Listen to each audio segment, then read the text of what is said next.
হরে কৃষ্ণ। আমরা তো সকলেই নিত্যকর্ম প্রতিদিন করে থাকি, তাই সে কর্মের ওপর দিয়ে একটু একটু করে আমাদের তো কর্মফলেরও আশা করে যেতে হয়। কর্মের মাঝখানে আমাদের কিন্তু ভুল ত্রুটি অনেক রকম হয়ে থাকে, তাহলে সেই ভুল ত্রুটিটা আমাদের কিন্তু কর্মফল হিসাবে দাঁড়িয়ে যায়।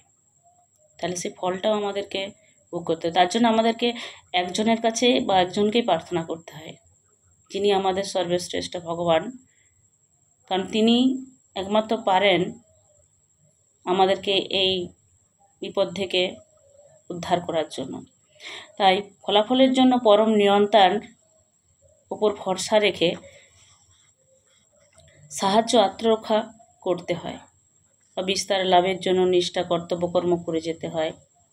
পরমেশ্বর ভগবান রক্ষা করলে, কোনো বন্ধু যদি ভগবান আমাদেরকে রক্ষা করেন, তাহলে আমাদের কোনো বন্ধু, কোনো সন্তান বা সন্ততি, কোনো পিতা, কোনো রকম রাষ্ট্রের অনেক রকমের তো মানুষ রয়েছেন সাহায্য করার জন্য, কিন্তু তাদেরও সাহায্যের প্রয়োজন হয় না যদি স্বয়ং ভগবান আমাদেরকে রক্ষা করেন।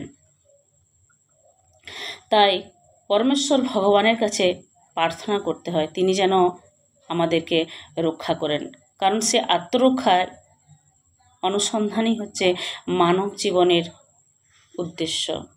হরে কৃষ্ণ।